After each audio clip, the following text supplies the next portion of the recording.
We've all battled insecurity for a while, and now there is this big question before us. There's been a sworn-in of a new Minister of Defense, who is the former Chief of Defense Staff, Christopher Musa. And the same question is, what changes should we expect? What changes should Nigeria expect? Are we hoping to see positive results, and how soon? Because a lot of Nigerians cannot wait to sleep with their eyes closed, especially from the northeast. So what does this new appointment, and how confident is Nigerians in him? I'm being joined by Musa Muhajid Zaitawa, who is the coordinator of Northern Youth Major Groups. He joins me live in the studio to help us make sense all of this. A very good evening, and thank you for coming. You're welcome. I'm sure you've seen that the former Chief of Defense Staff, General Christopher Musa, has been sworn in today by Mr. President. And first of all, let me get your reaction to that.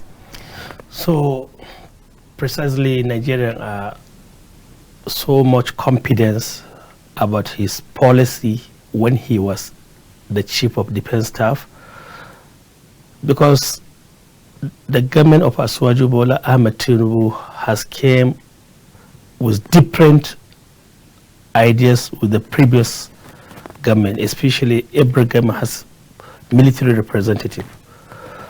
And the failure of having representation of the military into his government, it made the government to appointed civilian into the military ministerial appointment of 2 ministers. And all of the 2 ministers has no military experience. So we have a lot of challenges for those 2 years because of the failure of how to collude or to have a synergy between the air staff, infantry, and all those service chiefs. But we thank God, the National Security Advisor, he is among the most experienced intelligent officer, since his background was coming from a police officer. And secondly, more especially the former Minister of Defense, Badaru, he is totally incapacitated minister in terms of security, intelligence, in terms of politics. Everything is zero. He's zero. He's a businessman. He believed he came to power. That is the wrong appointment by Mr. President. But because he only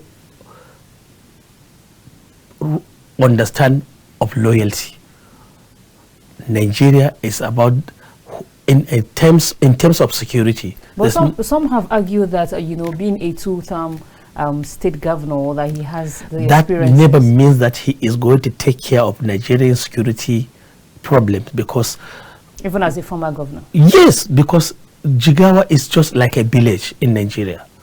The social and cultural, religious has all combined together, and everything that succeed by Tinubu government from Buhari is just a set-off. He set up insecurity, he set up economic, he set up leadership, structural leadership, all in the wrong direction. I'm sure Mr. President have advisor, so could he it has be the that advisor, he was but he wasn't properly advised? A president like Asiwaju Bola Ahmed Tinubu, who has experience, or he doesn't take advice. Which one? No, whoever tell you, I'm telling you the most. He is the best president in Nigeria who became a listener, and he is always taking advice. Because I have one reason that I will tell Nigerians. There was a day in the National Assembly, one of the party member of APC, Honorable Alassane Ado Dagoa, raised alarm, say that President must provide a sanction of insecurity state in every insecurity state of emergency in less than 24 hours. The president accepted his offer because he was claiming that he should shut down the National Assembly if president will never accept to declare state of emergency. At the end of the day, in less than 24 hours, the president heard his call and accepted. He declared state of emergency in insecurity. And let me give you another good example. When we start calling for the resignation of former minister Badaru, immediately it is in failure of two problem kidnappers between Kebbi and Niger State. Who called for his resignation? We called the resignation of the Badaru because he failed to deliver the assignment of the president when they were sent to go and bring back the children in Niger. The other Matuwale went to Kebbi and bring back all the children that were being kidnapped. The report says he resigned because he's been sick. No, that is Could that be a lie? That was a tell story. The reality is his capability, incompetent. He was incompetent. Incompetent that made him to resign because. And you and some other people called for his resignation. Exactly, because he was even after he denied the access to the children of Niger to bring them back, he made another stupid statement claiming that there is no bomb that will bombard Sambisa forest. That is clearly he didn't know the security structure of Nigerian military, because if he has the influence or the experience, he must follow the real procedures, taking advice from the military intelligence before he made a statement. So those two problems cause him, definitely he must go, because we need urgent measures to protect our children. And President is working tirelessly to see that he provides enough security to Nigerians. But he refuted the claims that he resigned. By the way, you and who other person called for his resignation?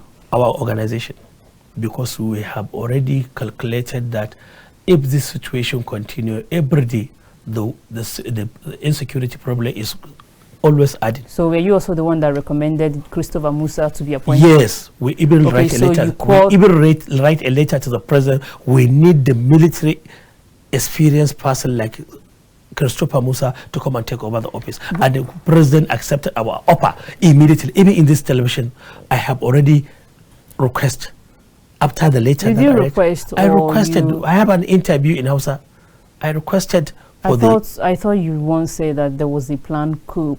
That was why he was sacked initially as the chief of on that time, the issue of the service chiefs is about the failure of the ministers, but the president was thinking the failure is from the service chiefs. So the president was misinformed. He is wrongly misinformed because what he believed. Let me tell you what is happening. I'm very sorry. The ministers are the executive council of the president. Those two ministers are from Northwest. Let me tell you, and the problem of insecurity is in the Northwest. So he was thinking, if those people are from the Northwest, why don't you then solve the problem of the Northwest? That is his own thinking. But he didn't even consider about the experienced people. Even Christopher Musa is now from the Northwest, but there is check and balancing. I thank God the substitution that we pray, we request for Mr. President has been accepted because of the issue of religious.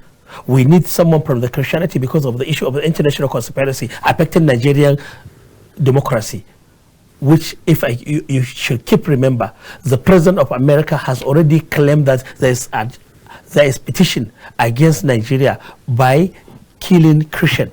So if the Christian has a representation, and especially Christopher Musa is from North, so the other state minister is a Muslim, the minister, the defense minister, a Christian, so there will be a check and balancing.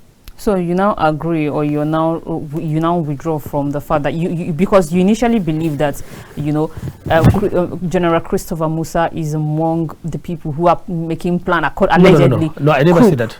I never said that. You once mentioned the last time you were. No, I said that the failure of coup happened on that time, but I never mentioned Christopher Musa among them.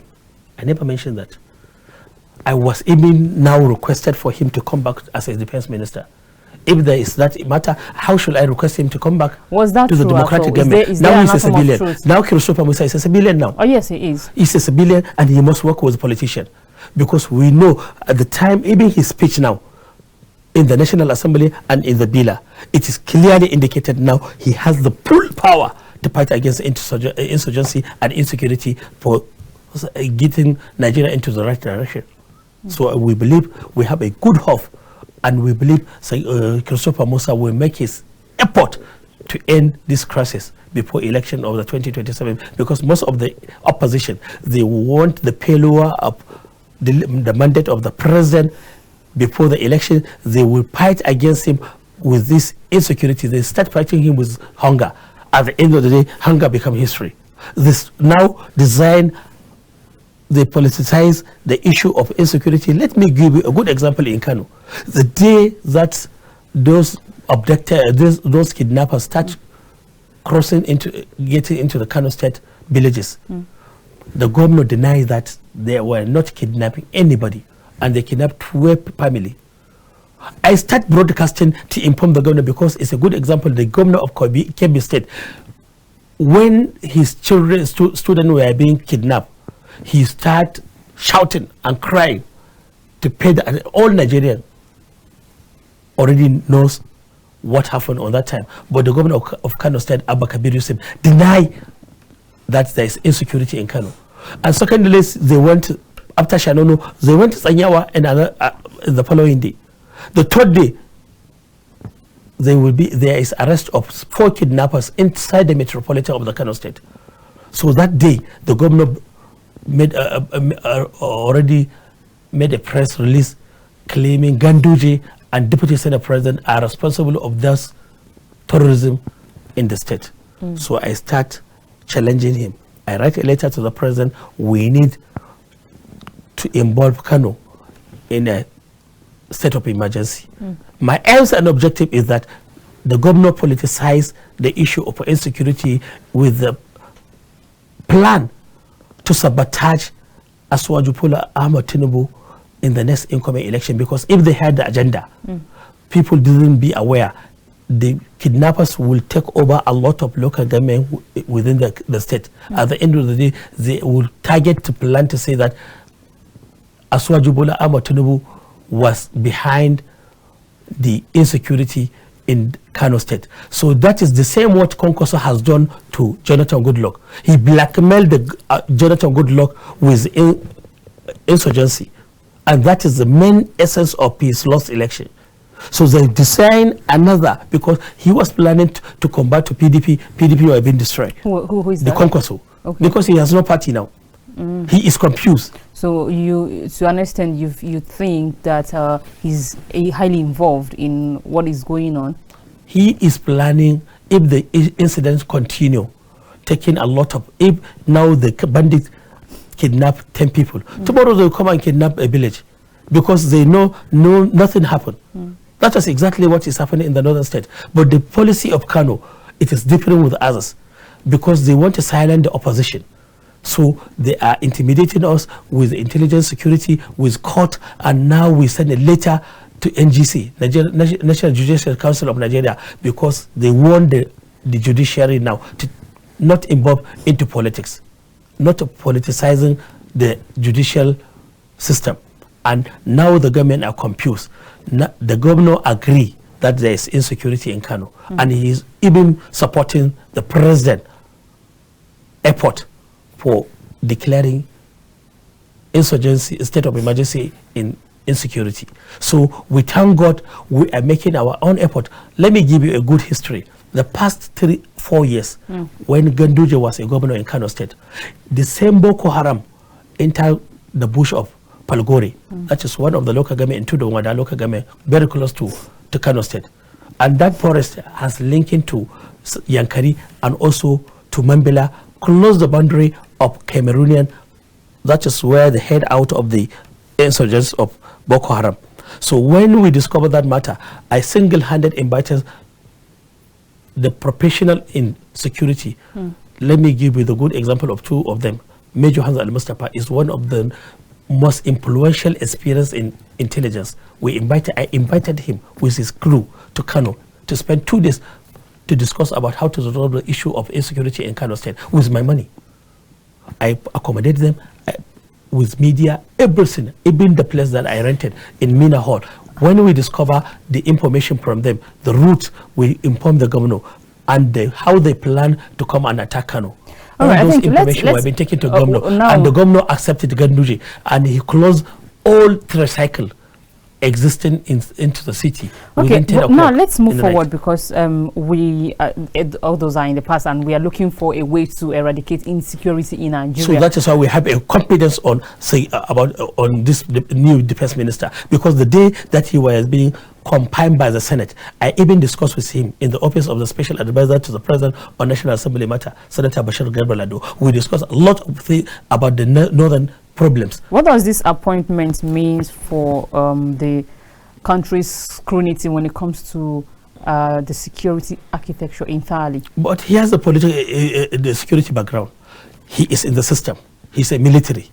All the lacunas, all the problem that is facing the challenges inside the system, he is aware of it. And now he has the full power. He has the full influence to tackle the issue without controlling from somebody. Because before, when he was a service, among the service chiefs, let me tell you, they are taking order from the ministers. And some of the information that they are gathering from the ministers are not taken as serious, because they don't have any experience about how to solve the matters. Because everything there is politics inside. Look at how people are sabotaging the Matwali, because he's a politician. They're attacking with banditry, everything, blackmail.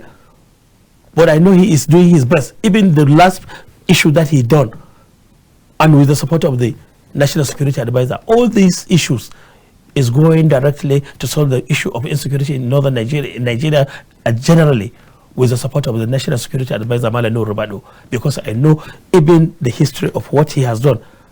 After the President of America accused Nigeria of how those genocide between Christian and Muslim is happening, he traveled to America and settled all this issue, that issue. At the end of the day, now the president, we are begging him. There's another ambassador that we are being appointed from Kano, General Dambazo.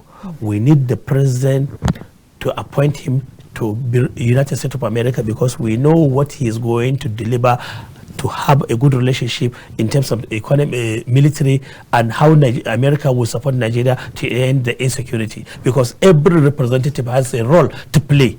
More especially, he's a general, and we know what he did when he was a military, and we know what he did when he converted into the Minister of Interior. All right, how can the Ministry of Defense, under his watch, not only among the service, how can it also strengthen the relationship between all? He's among them. There is a synergy between the all military now in Nigeria. If you look at naval staff and air force, they are working together to see how to end this crisis of insurgency and insecurity. Of course, they need to work together. They must work together, because he is among them. That is why I told you, we need the representation of the military into the Executive Council, and the President accept our offer, give the person that we request, that is Christopher Musa. So we don't have a problem. We believe his experience will make him effort to end this crisis before the 2026, by the grace of God. We're not talking about 2027, because we are approaching the election. In the end of this 2026, those 12 months, I wish Christopher Musa will end this crisis in Nigeria. Yeah, we hope so too. That's our prayer. I mean, it's a prayer that we need the Nigerian prayers. We need Nigerian prayer, because he is not playing politics. He is very serious about how to end this, to build his own record, because now he's a politician. I'm worried about when it comes to equipment and funding of the military. We can see, and we've seen cases where our security experts had mentioned, I even have one who spoke with me and said that these terrorists really have more sophisticated than even our military. It is an international conspiracy, because if I told Nigeria, you'll be surprised. They will keep remember the day Donald Trump were being sworn in America to be a president of America. What did he say? He said that ISIS is sponsored by USAID, you said. And also Boko Haram. So from that from that statement, totally, America are doing a lot of things, because they are thinking that if they find or supporting some like a terrorism, there will be a hidden agenda underground, because of the economic crisis affecting them. And there is an international crisis between Russia and America. And America, in their own how to make their income, 70% is on weapons. And we have a crude oil, we have a mineral source in Nigeria. You think America is That is why I tell you the Boko Haram is a conspiracy. This bandit is a conspiracy because wherever this bandit are, there must be a gold and diamond there in the north. Even this Bagwe and Shanono, do you know what is there? It's gold and diamond. There is gold and diamond. That is why they take the routes through the map. So how can you imagine? Nigeria have a lot of international enemies, isn't it? The reason why the president, when he was sworn into the office as Wajibul Ahmad Tinubu, concentrate to allies with France, because all our border, we discuss here, 1,800 something is often. So the majority of those border boundaries are close to French countries, including Niger, Cameroon, Chad. They all cover our borders. So he must consider how to go and have a relationship to settle those matters, because all those Boko Haram are in the middle between Nigeria and Chad. They are in the middle between Cameroon and Nigeria. They are in the middle between Niger and Nigeria. They are staying inside in the border. If you push them here, they will go to Niger. If you push them from Niger, they will come back to Nigeria. So that is what they are doing. It is a plan. It is an international conspiracy. So we must work together as a Nigeria to settle our grievances between the Muslim and Christian, because it's an agenda. It happened in Rwanda between the Hutu and Tutsi. Look at how they killed themselves. It now presently happened in Sudan. And they're sponsoring both sides. They're killing each other. They take themselves as an enemy. The man and his wife, the wife will kill her husband. The husband will kill his wife. We have the history of Rwanda. Hutu and Tutsi. So we will not allow it to happen in Nigeria. Now, in the cost to fight insecurity, what's the level of role you think state policing would do?